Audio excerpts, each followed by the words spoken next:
Esta manhã gostaria de trazer a vós, refletirmos juntos no seguimento daquilo que temos vindo a falar sobre transformação, mudança, enfim, e há alguns tópicos que eu sinto que devem ser recorrentes e que devem ser reafirmados no nosso dia-a-dia, apesar de tão simples que são, e eu tenho descoberto que às vezes as coisas mais simples são as mais complicadas.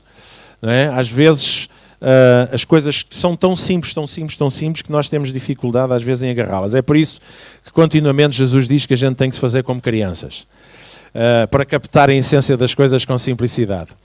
Hoje eu gostaria de falar acerca de amar como Cristo amou. Acham que é um bom tópico?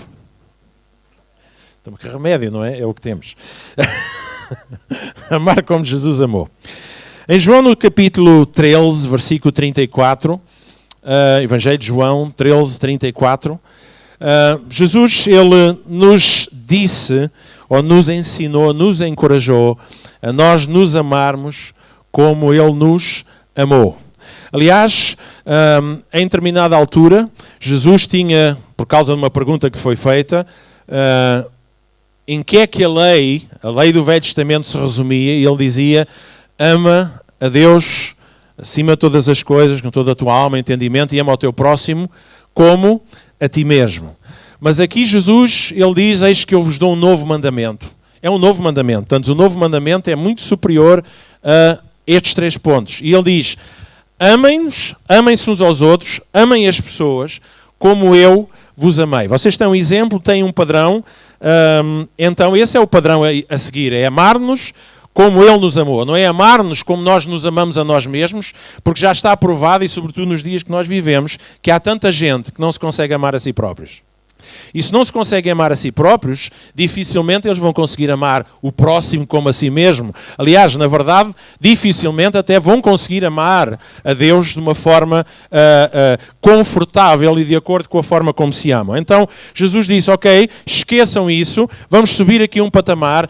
Eu sou o exemplo do amor. Aliás, eu estou aqui como expressão viva do amor do Pai para convosco. E depois essa expressão teve o seu ponto máximo quando ele chegou à cruz. E ele diz, portanto, olhem para mim, vejam o meu exemplo, o meu padrão, vejam o que é que eu fiz, a forma como eu, de forma prática e ativa, revelei e manifestei o meu amor por vocês. Não foi apenas palavras, houve actos, houve ações, e por isso eu ensino e eu digo a vocês, para vocês amarem-se como eu vos amei. Portanto, olhem para mim, não olhem para mais nada.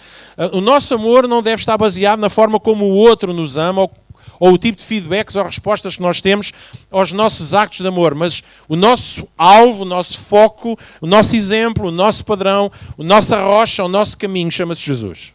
Amém? E é por isso que nós nos chamamos, supostamente, cristãos, porque nós seguimos o exemplo de Cristo. Amém?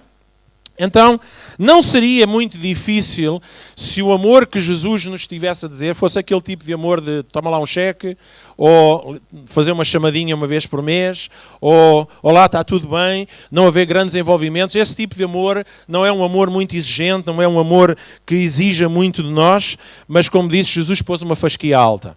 E Jesus disse que nós deveríamos amá-lo como ele, amar como ele. Agora, como é que Jesus amou? O tipo de amor de Jesus foi o tipo de amor que levou Jesus a tocar a pele de leprosos, quando mais ninguém o fazia. O tipo de amor de Jesus foi aquele que lavou os pés até àquele que ele sabia que o ia trair.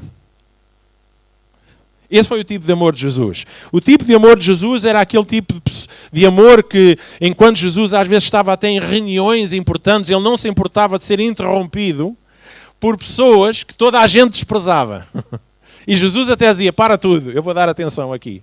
Este é o tipo de amor que Jesus nos revelou e nos mostrou. Jesus tinha esta capacidade de olhar diretamente para a alma das pessoas e discernir as maiores necessidades e as dores mais profundas. E por isso Jesus, por causa disso, ele parava tudo.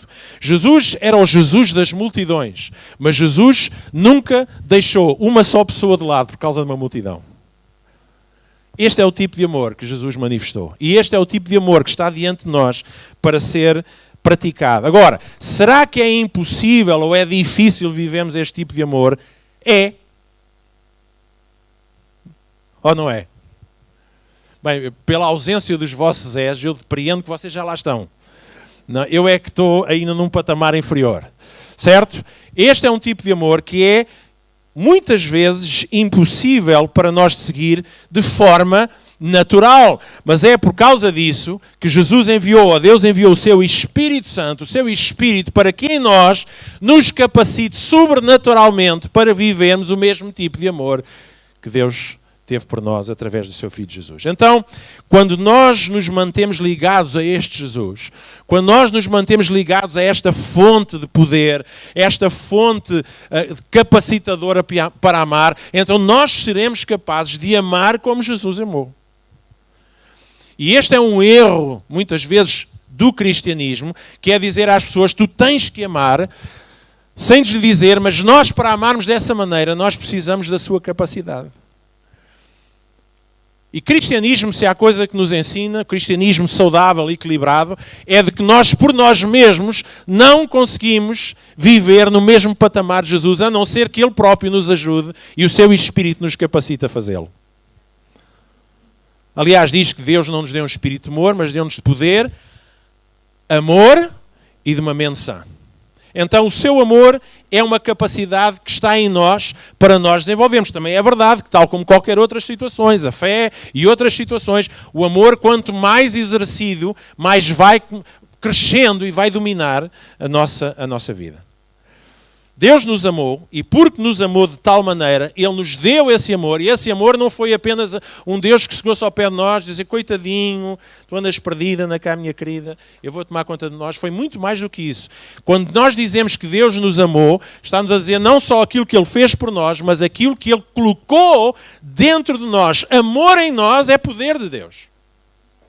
É capacidade de Deus para nós amarmos como Cristo amou. E por isso Jesus nos encoraja a amarmos sem limites e a amarmos até aqueles que não são amáveis. Que silêncio, caramba. Gente, estejam à vontade. Hein? Respire fundo. Alguns dizem, não, respira. Mateus capítulo 5, 43.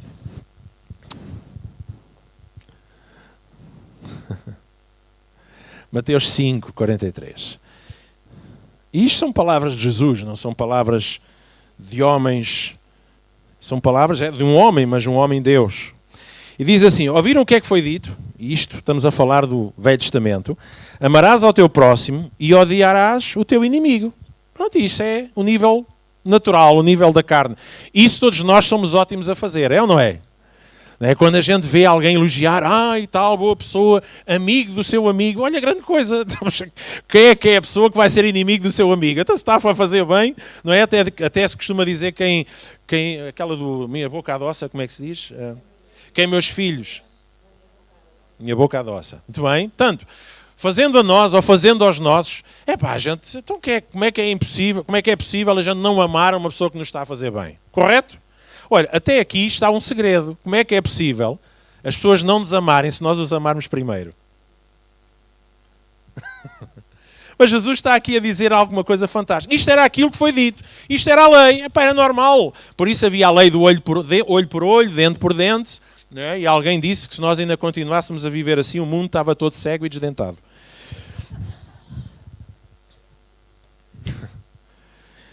E Jesus diz, porém...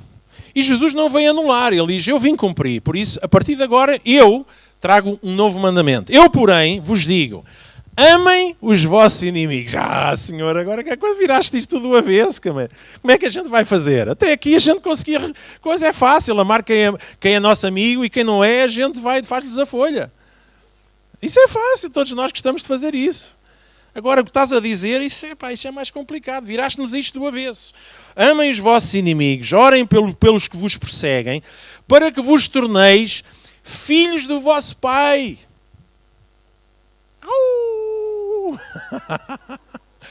E a gente diz assim, então, mas não é pela fé que a gente se torna filhos do Pai? Sim, mas aqui ele está a dizer tornar-nos filhos no caráter, na forma de viver, na forma de expressar, tornar-vos filhos maduros do nosso Pai, para que se tornem filhos do vosso Pai que está nos céus. Porque, na verdade, e vamos seguir o exemplo, Ele faz nascer o seu sol sobre maus e bons, ou não é? Olha que fixe que seria a gente, quando alguém nos faz mal, a gente chegava lá e desligava-lhe o sol. Agora, durante uma semana, só vais ter escuridão.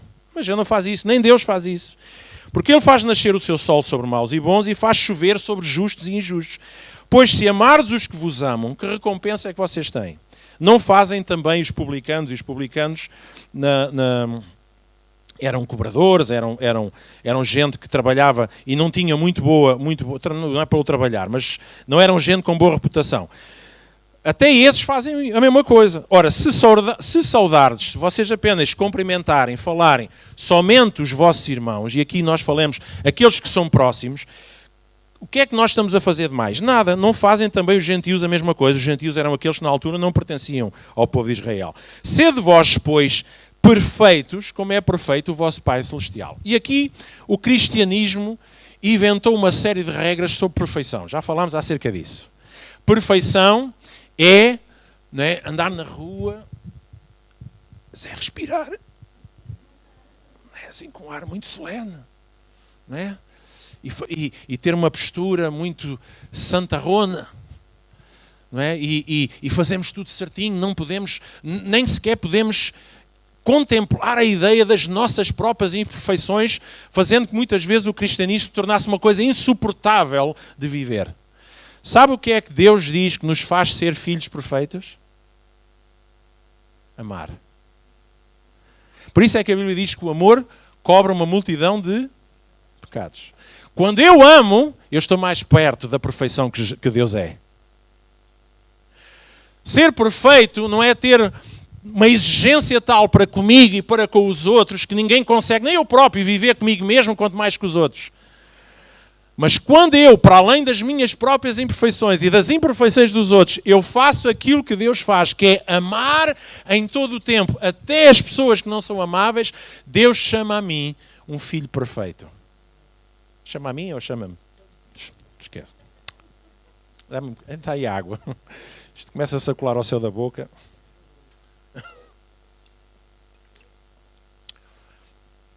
Então Deus quer filhos e quer que todos sejam filhos, mas Deus também depois procura, como bom pais que nós somos, também queremos ver isso nos nossos filhos, Ele quer ver que nós como filhos possamos crescer. E crescer aqui? No amor. Diga comigo, no amor. Vir lá para a pessoa que está ao pé de si e faça assim. Ma chérie. Ok?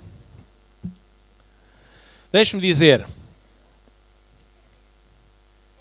numa perspectiva humana, amar os nossos inimigos não é uma escolha natural. Vá lá, não sejam mentirosos, é verdade ou não é? É, estou claro que sim. Amar os inimigos não é uma escolha natural no sentido humano e no sentido físico, emocional, mas faz todo o sentido.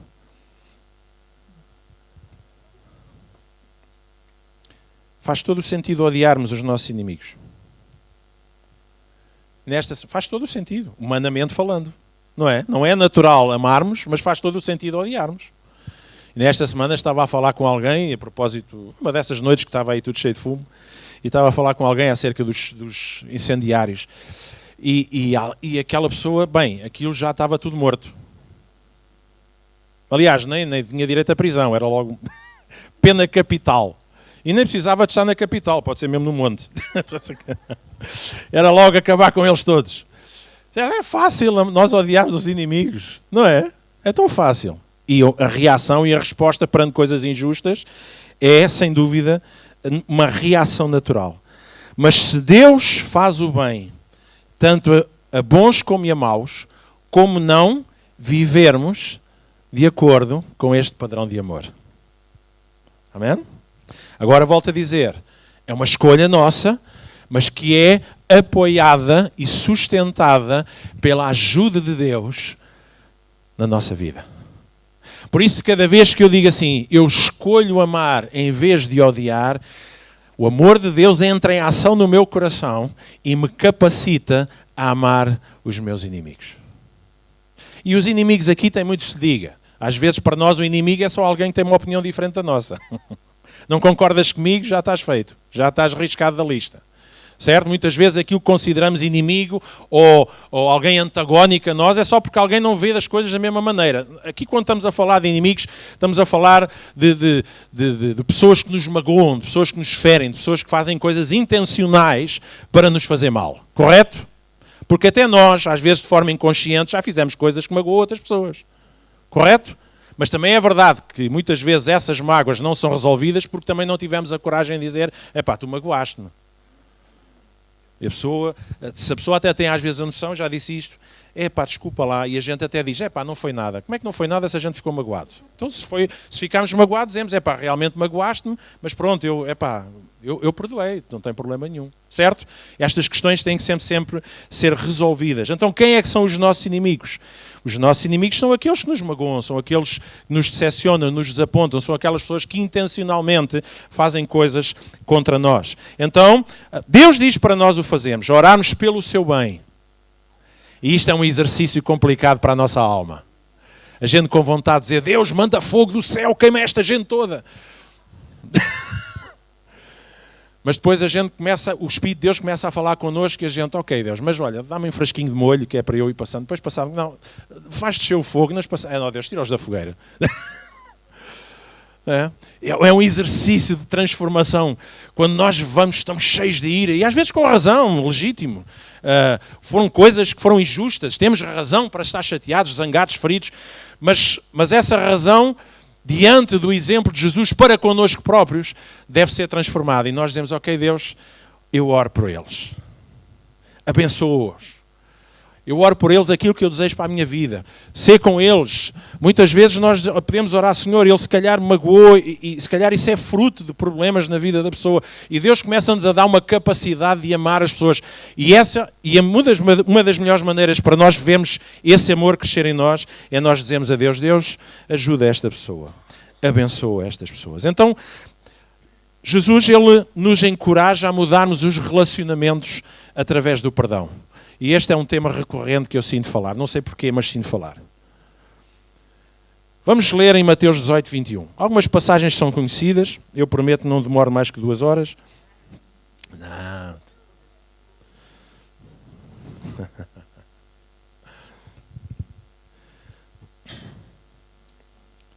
Certo? Injustiças que nós sofremos nesta vida, elas são reais e elas devem ser levadas a sério, não podem ser levadas de ânimo leve, porque muitas vezes esta coisa de dizemos que não foi nada, que não, pronto, deixa estar e tal, não vale a pena, mas ficam cá dentro depois a massacrar-nos o juízo, a alma, o coração, às vezes anos a fios. A fios não, a fio. Isto hoje está jeitoso. Em Mateus, no capítulo 18, 21, temos esta passagem, esta história tão lida e relida, mas tantas vezes não entendida. Diz assim: então Pedro veio a ele e perguntou-lhe: Senhor, quantas vezes é que eu devo perdoar o meu morcão?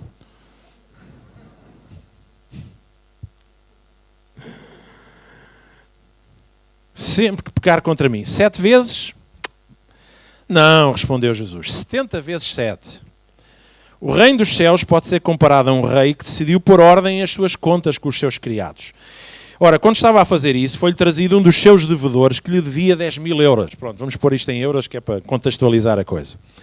E ele não podia pagar. Então o rei ordenou que fosse vendido para pagar a dívida. Agora, 10.000 euros hoje até nem é muito mau, mas 10.000 euros era uma dívida impagável naquele tempo, ou 10.000 talentos. Ele não podia pagar, então o rei ordenou que fosse vendido para pagar a dívida, bem como a sua esposa e seus filhos e tudo o que tinha, porque a dívida era impagável. Mas o homem prostrou-se diante do rei, com o rosto em terra, disse: ó Senhor, tem paciência comigo e eu te pagarei tudo. Repare que ele aqui até nem está a pedir perdão pela dívida, ele só está a dizer: tem paciência que eu vou acabar por pagar. Então o rei ficou cheio de misericórdia ou de pena dele e diz que o soltou e perdoou-lhe a dívida. Fantástico. Mas quando o homem saiu da presença do rei, foi ter com um outro homem que lhe devia 100 euros e o agarrou pela garganta e exigia que lhe pagasse na hora. Portanto, eu acho que ele agarrou-lhe pela garganta, que era para o homem nem sequer conseguir pedir misericórdia também. Antes que ele... Não vai eu ficar com pena dele, deixa-me agarrar-lhe a garganta. O homem prostrou-se diante dele, suplicava que ele lhe desse um pouquinho mais de tempo. Tem paciência que eu pagarei, implorava ele. Mas o seu credor, este homem, não queria esperar. Mandou prender, encarcerar o homem até que a dívida estivesse totalmente paga. Que é uma questão de perguntar como é que ele vai pagar se estiver na prisão. Então os homens do rei foram ao rei e contaram o que é que tinha acontecido. O rei chamou à sua presença este homem que ele havia perdoado e disse: "Ó seu malvado miserável." Eu gosto desta versão aqui, esta tradução. "Eu te perdoei aquela dívida enorme só porque me pediste. Não devias ter pena dos outros da mesma maneira como eu tive de ti?" Então o rei irado mandou o homem ser duramente castigado até pagar o último centavo que devia. "Assim meu Pai Celeste fará se vocês se recusarem a perdoar verdadeiramente os vossos irmãos." Esta é uma história, isto é uma parábola, portanto isto não é uma situação real. Jesus contou esta história. É uma parábola e Jesus usou isso de muitas maneiras. Mas Jesus usou para fazer valer um ponto importante. No entanto, Pedro aqui mostra que estava confuso em relação à questão do perdão. Apesar de ele achar que estava a ser generoso, mas ele, 7 vezes já era muita generosidade. Não é? E é normal para quem vem de uma mentalidade em que antigamente dizia assim: amas a quem amas, a quem te ama e odeias a quem te odeia. Certo? E ele pensava: Senhor, perdoa quantas vezes? 7 vezes? Já estava a ser generoso, vamos lá ver, também não há que esticar a corda. Mas Jesus virou-se para Pedro e disse: "Ó Pedro, não estás a perceber bem. A ideia aqui não é pôr limites ao perdão. A ideia aqui não é limitar o amor. A ideia aqui não é pôr patamares, não é? Pôr fronteiras. A ideia aqui é sermos tomados intimamente deste espírito de amor que eu também tenho para com vocês. Porque, na verdade, o que esta história diz é mostrar-nos aquilo que Deus fez para connosco. Nós tínhamos uma dívida impagável para com Ele, nós fomos perdoados dessa dívida. Ora, se nós fomos perdoados de dívidas impagáveis, como nós não vamos conseguir perdoar outros que têm dívidas inferiores? Certo? Mas o desafio está cá. Agora, eu eu posso tudo naquilo que me apetece. Eu não devo, certo? Quando penso em amor, quando penso em perdoar, quando penso em restaurar relacionamentos, colocar limites. Isto é como às vezes os limites da zona territorial, não sei como é que se chama isso agora, não falta-me o nome, das nossas águas. A área, como é que se chama, Carla, sabes? Zona exclusiva, zona económica exclusiva, qualquer coisa. Que tem a ver com a área do oceano, que nos é, não é? E depois há ali umas águas internacionais, certo? E deixe-me dizer que nas águas de Deus não há limites. Às vezes os Estados põem limites, então vão com os navios de guerra até ao limite da sua zona. E os outros também vêm até à sua zona e ficam ali quase de um lado para o outro a jogar badminton, certo? E nós muitas vezes como cristãos vamos estendendo, vamos criando limites, não é? A própria zona tem este lema: há uma linha que separa. E depois até há aqueles que dizem: eu garanto que havia aqui uma linha, mas alguém a snifou. E esta coisa de traçarmos linhas, daqui não passa, este é o meu limite. E é verdade que em termos humanos todos nós temos limites, mas voltamos ao princípio de que só o poder de Deus, o poder do seu amor em nós, nos concede a capacidade de lidarmos com uma dívida de cada vez. Sabe porque é que eu digo uma dívida de cada vez? Porque eu estou aqui e de repente alguém me ofende aqui. E eu preciso que Deus me ajude aqui. E no outro dia alguém me pode ofender cá em baixo. Tranquilo. Mas eu vou ser sempre confrontado com diferentes tipos e diferentes graus e de diferentes intensidades de mágoas, de ofensas, de coisas injustas que nos acontecem. E por cada uma delas eu preciso dizer assim: não, eu sou o maior, eu consigo. Não, Deus ajuda-me aqui, eu preciso de lidar com esta coisa. E a ideia do perdão não tem a ver apenas com... porque eu preciso, não tem a ver com restauração de relacionamento. E isto é uma coisa que muitas vezes nós não falamos. Nós falamos sobre a importância de perdoar para libertarmos o nosso coração. Mas a intenção de perdão de Deus não é só libertarmos o nosso coração, é podermos curar os relacionamentos magoados e feridos. Certo? Até porque todos nós sabemos que as maiores ofensas vêm das pessoas que não nos estão mais próximas.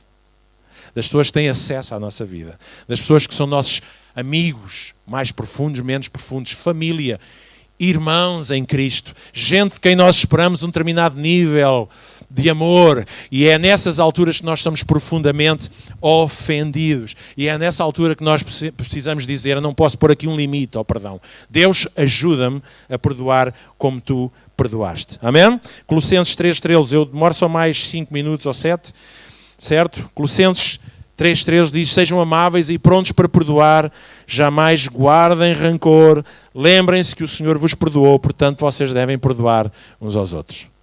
Exemplo de Jesus, amar como Jesus amou. E isto começa dentro da casa, com as nossas famílias.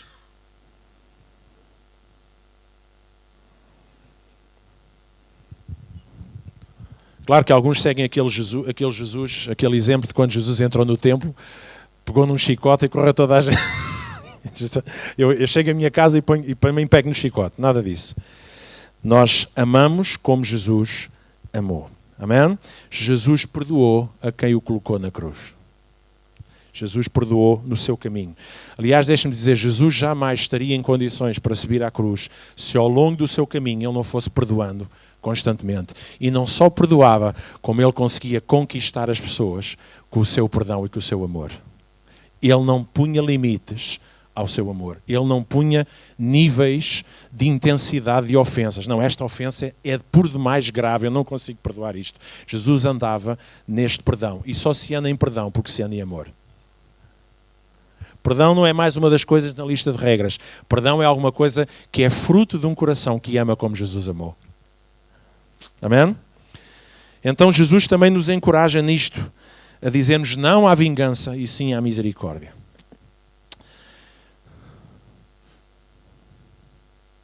Há um treinador que é o Nel Vingada, não é? E alguns de nós temos esse nome lá pelo meio. Gostamos muito de vingança. E o que é vingança? Bem, basicamente é pagar na mesma moeda. É ou não é? E normalmente, é interessante, é que na vingança nós somos sempre generosos. É que na vingança nós não pomos limites. Ao amor nós estabelecemos limites. Mas na vingança é tudo o que é. Vem com tudo, como diz o brasileiro. Não é? Saiam da frente.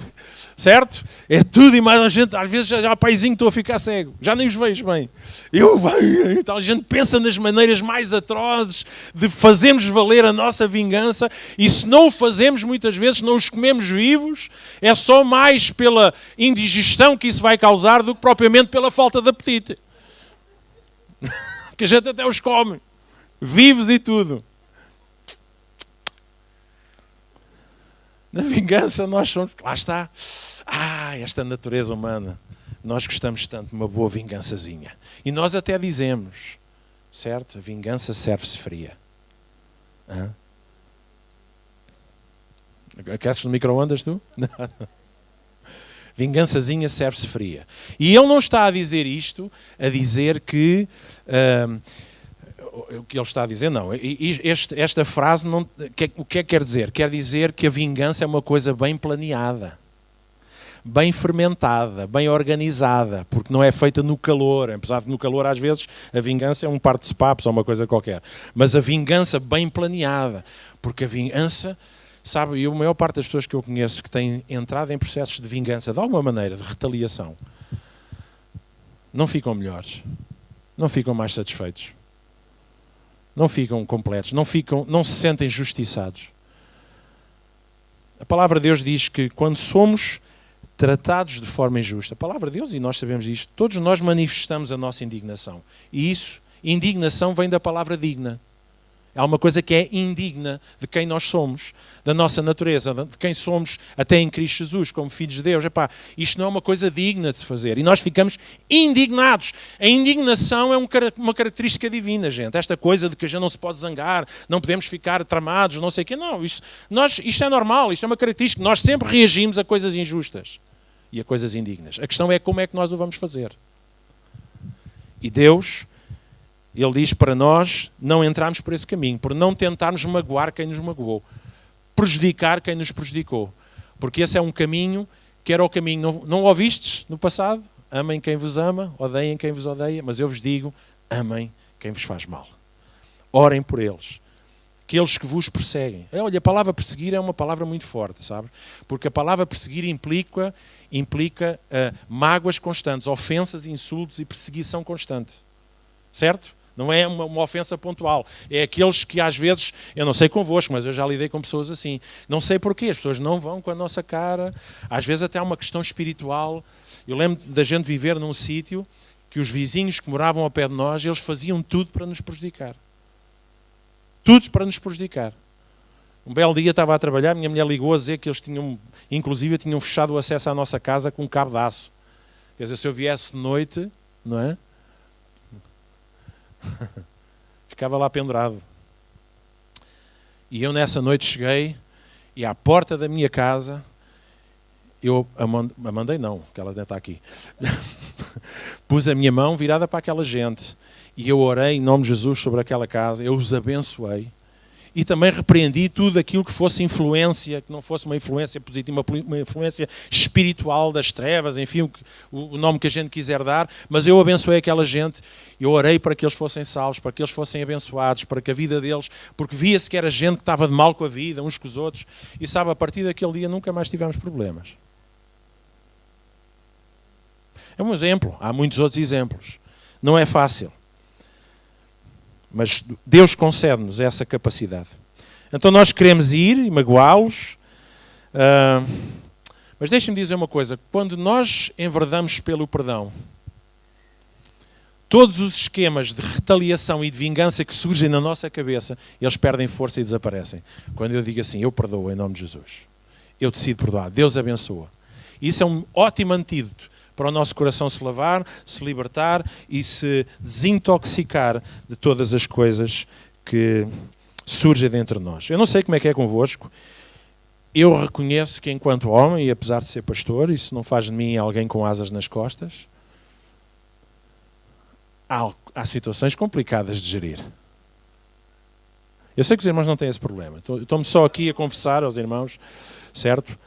Não é? Eu sei que os irmãos não têm esse problemazito. Mas pronto, eu como... Às vezes a coisa ferve. Somos pessoas de paixão, de fervor, de zelo pelas nossas coisas, pela nossa família, pelas nossas opiniões. O que é isto?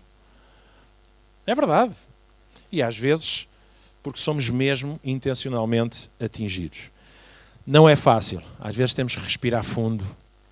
Às vezes temos que procurar um bidon e mandarmos uns pontapés.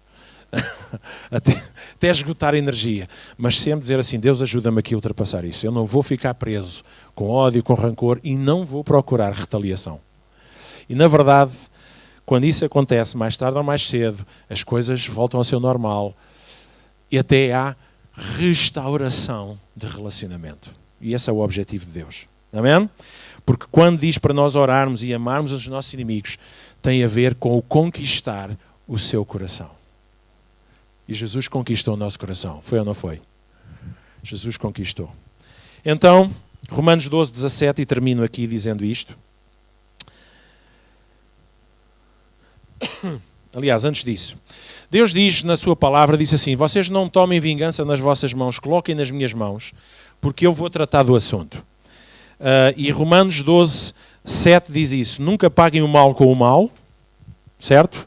Façam as coisas de maneira tal que possam ver que vocês são absolutamente honestos, não contendam com ninguém, tanto quanto possível, vivam em paz com todos, tanto quanto possível.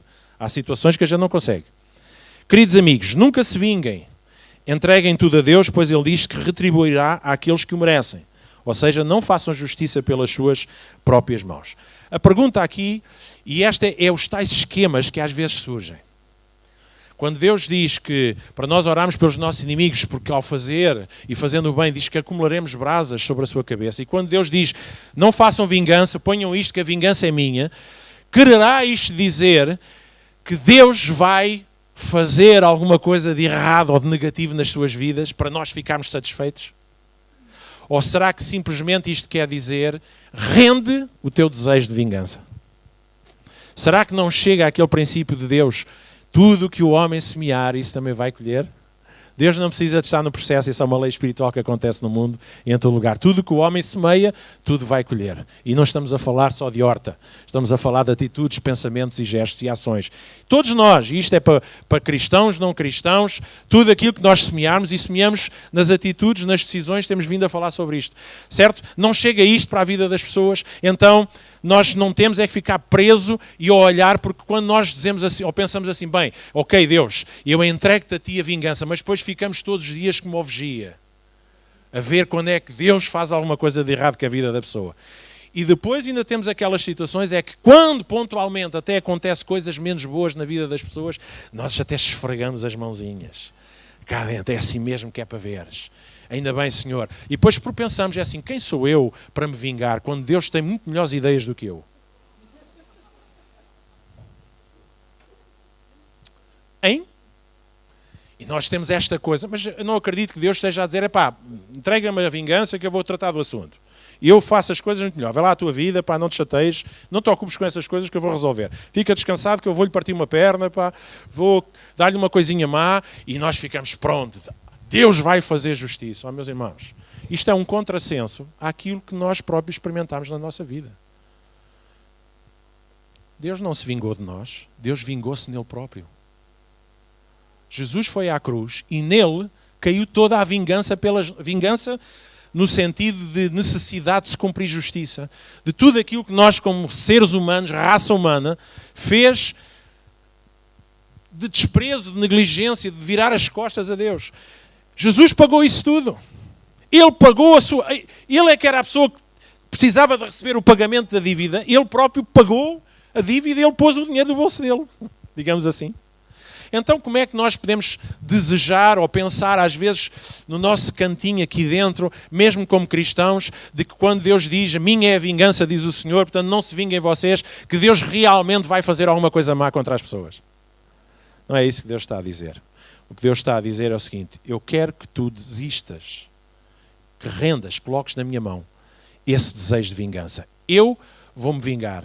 Graças a Deus, que a forma que eu tenho visto Deus vingar-se é amando as pessoas. Aliás, o amor, até vos vou dizer esta, eu acredito nisto, eu acho que o amor é a maior vingança possível. Alguém nos fazer mal e nós fazemos o bem à pessoa, a pessoa não sabe onde é que se há de enfiar. A pessoa fica completamente desconcertada. A pessoa se desmonta, fica partida, sente-se constrangida, sente-se mal. Diz, então eu fiz mal a esta pessoa e esta pessoa está a me amar desta maneira? Deixa-me lá fazer mal outra vez. Até eu menti sobre esta pessoa, levantei um falso testemunho, uma mentira qualquer, e a pessoa, pá, até fala bem de mim. Deixa-me lá tentar outra vez. E às vezes eles tentam 2, 3, 4 vezes. Até àquele ponto diz assim, epá, bolas. A pessoa fica desarmada. Esta é a maior vingança. Concordam? Isto não é as palavras de Luís Miguel, é as palavras da Bíblia. Então termino dizendo o seguimento desta passagem. Se não é suposto fazermos a justiça pelos nossos próprios meios, então o que é suposto fazermos? Versículo 20 e versículo 21 de Romanos 12 nos esclarece isto. Ao invés disto, portanto não se vinguem, ao invés disto, isto é a vossa vingança, se a gente puder pôr assim, deem de comer a um inimigo se ele estiver com fome. Se estiver com sede, deem-lhe alguma coisa para beber. E assim estarão amontoando brasas vivas sobre a sua cabeça. E alguns dizem assim, isto é vingança. Então há aqui qualquer coisa. Eu vou amar a pessoa que ela vai sentir... Eu ontem liguei para o Eduardo e liguei assim, é o bombeiro de serviço. É só para dizer que eu estou com a cabeça a deitar fumo. Será que é um incêndio? E nós pensamos, estamos a amontoar brasas na cabeça, mas eu volto a repetir... Já se foi ensinado aqui que isto não tem nada a ver com maldade. Na verdade, as pessoas habitualmente faziam fogueiras fora da casa e as mulheres levavam num recipiente próprio brasas vivas sobre a sua cabeça para dentro de casa, para poderem cozinhar, para se poderem aquecer, para poderem ficar mais confortáveis. Esta ideia que nós temos que as brasas vivas é para eles serem todos queimadinhos. Os queimadinhos alguns já andam. Isto tem a ver com bondade, gente. Meus irmãos, o coração de Deus parte completamente as nossas ideias, parte completamente a nossa mentalidade, o nosso próprio coração, a nossa disposição, vira-nos do avesso. Deus não é como nós muitas vezes imaginamos. Então, em outras palavras, ele, o inimigo, se sentirá constrangido, envergonhado de si mesmo por aquilo que vos tiver feito. Então não deixem que o mal prevaleça, mas triunfem sobre o mal, praticando o bem. Praticando o bem porquê? Porque nós amamos como ele amou. E isto chama-se o triunfo do bem sobre o mal. Então o que é que nós podemos fazer?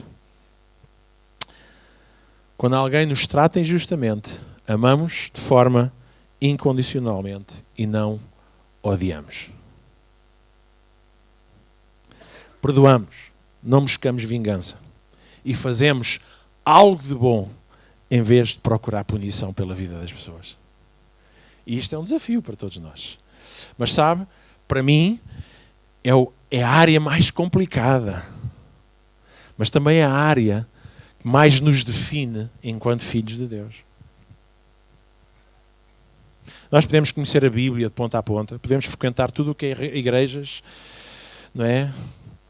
Centros espíritas, podemos, não é? Não estou a falar da gente, estou a falar das pessoas. Não é? Pode-se frequentar, mas vamos manter-nos no cristianismo.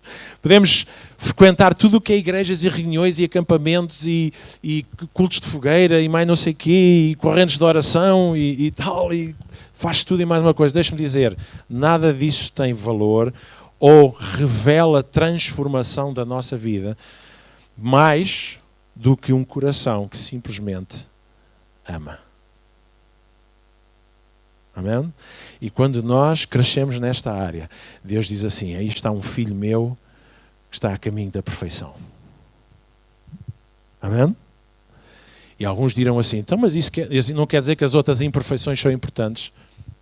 Os meus filhos têm muitas imperfeições. Mesmo eu tenho muitas imperfeições. Ontem a minha esposa pôs no Facebook 2 fotografias. Em que há uma fotografia que eu pareço o Pablo Escobar, né? E diz assim, pronto, lá está, mas Deus amou alguém assim, com tanta imperfeição, com um bigodão tão farfalhudo naquele tempo. Deus e ela também me amou, certo? E nós temos imperfeições, os nossos filhos têm imperfeições, mas sabe, eu me regozijo nas suas vitórias, não me deprimo nas suas imperfeições. Isto é coração de pai. Deus alegra-se com as nossas vitórias. Deus não fica ofendido, nem chateado com as nossas imperfeições. O seu amor sobre nós nos vai encorajar a cada vez vermos mais da nossa vida transformada. Mas o poder do amor transforma tudo na nossa vida. E é uma opção nossa. E Jesus diz, este é um novo mandamento que eu vos dou. Amem como eu vos amei. Senhor, até quando é que eu vou amar como eu vos amei? Quantas vezes é que eu vou perdoar? Jesus diz 70 vezes 7. 70 vezes 7 são 490. Mas o 70 vezes 7 é uma frase que significa, é um número que significa infinito. Agora imaginem, perdoar a mesma pessoa, no mesmo dia, ou todos os dias, a mesma ofensa. Só os casados é que entendem isto. Estou a brincar. Estou a brincar. Certo? Não é? Mas o que Jesus está a dizer é, perdoa sempre que for preciso. Então, mas a mesma pessoa. Mas quantas vezes? Sempre. Ou seja, isto só é possível por um coração que tem a capacidade de amar que Jesus tem. Então aqui o que é que nos resta? Voltar sempre à fonte. O criminoso volta sempre ao local do crime. O goloso volta sempre ao local do creme.